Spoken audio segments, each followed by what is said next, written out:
ஓம் சாந்தி. நான் தங்க புத்தியுடைய ஆத்மா.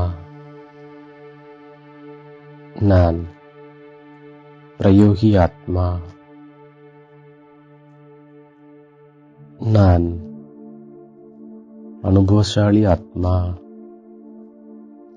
நான் சம்பூர்ணம் ஆவதற்காக ஒருபோதும் யாருக்கும் துக்கம் கொடுக்காமல் இருக்கின்றேன். எனது கர்மேந்திரியங்கள் மூலமாக எந்த ஒரு விகர்மமும் நடைபெறாதபடி பார்த்துக் கொள்கின்றேன். சதா தந்தையின் கட்டளைப்படி நான் நடந்து கொண்டிருக்கின்றேன். நான் கல்லிலிருந்து தங்கம் போன்று ஆவதற்கு முழுமையான நாராயணி நஷாவில் இருக்கின்றேன்.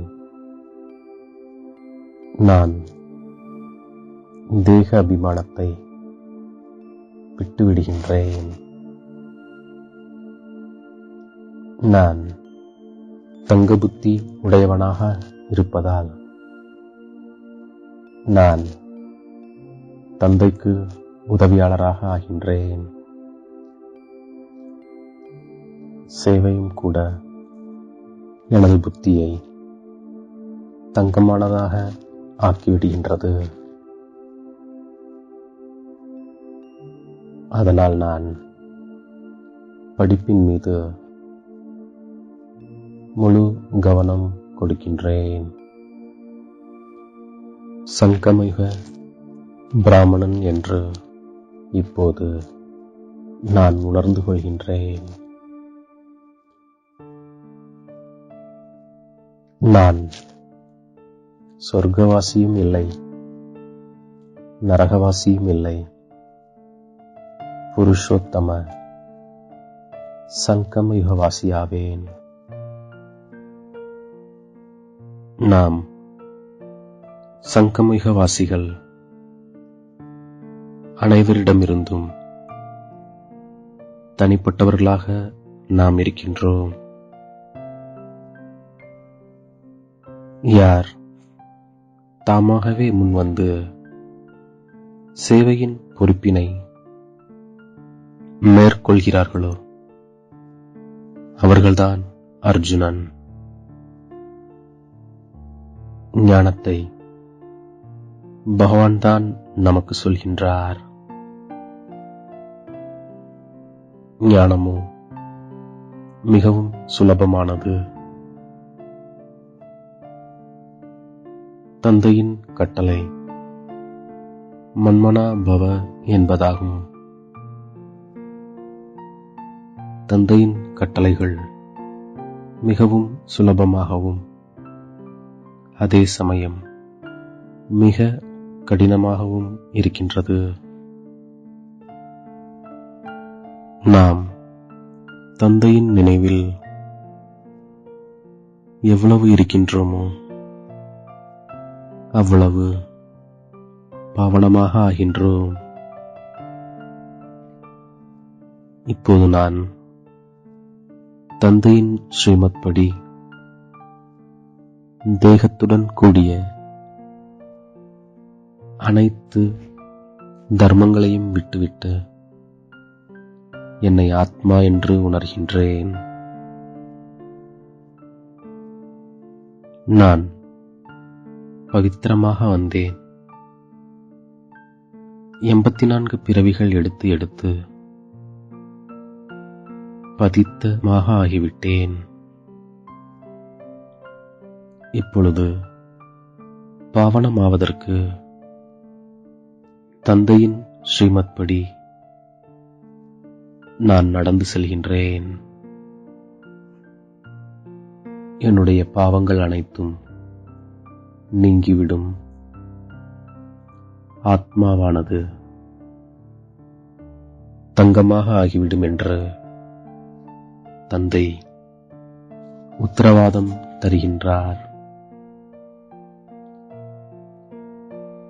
நம்மை போன்று விஷால புத்தி உடையவர்கள் வேறு யாரும் இருக்க முடியாது.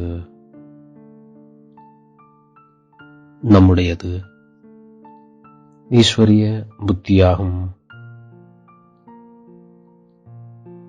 இந்த ஈஸ்வரிய படிப்பு வருமானத்திற்கு ஆதாரமாகும். இதன் மூலம் எல்லையற்ற ராஜ்யம் நமக்கு கிடைக்கின்றது. பகவான் புது உலகத்தின் எஜமானன் ஆக்குவதற்காக நமக்கு கற்றுத்தருகின்றார்.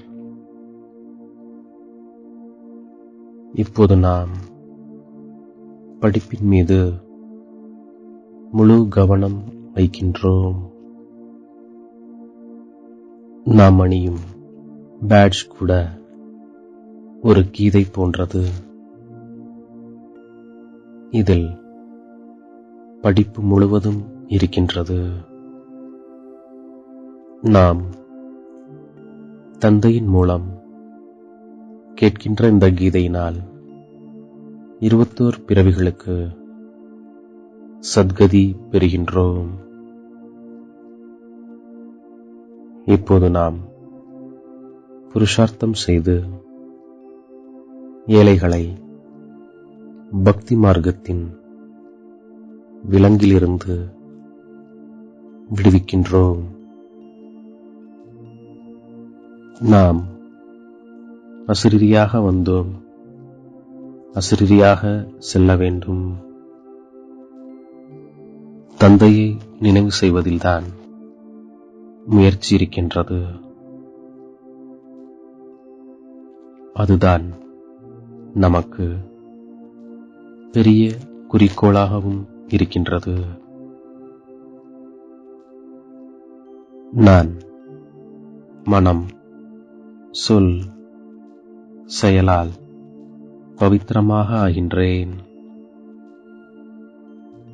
நான் கர்மேந்திரியங்கள் மூலம் எந்த ஒரு விக்ரமமும் நிகழாமல் பார்த்துக் கொள்கின்றேன். ஆத்மாவை தங்கமாக ஆக்குவதற்காக நான் தந்தையின் நினைவில் அவசியம் இருக்கின்றேன்.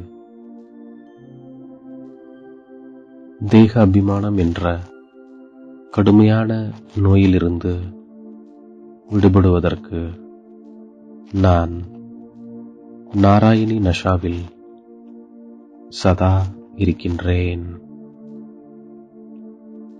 நான் அசரீரியாக வந்தேன், இப்போது அசரீரியாகி திரும்பி செல்ல வேண்டும் என்ற அபியாசம் செய்கின்றேன். நினைவு செய்யவும் செய்ய வைப்பதற்கான தகுதியின் கூடவே பிரயோகி ஆத்மா நான். அனுபவசாலியாக இருப்பதால் ஒருபொழுதும் சூழ்நிலை மற்றும் நட்பின் தொடர்பில் தாக்கத்தில் வர முடியாத ஆத்மா நான். என்னை தேடி கண்டெடுத்த இனிமேலும் இனிமையான தாயும் தந்தையுமாகிய பாப் தாதாவிற்கு கோடான கோடி நமஸ்காரங்கள். ஓம் சாந்தி.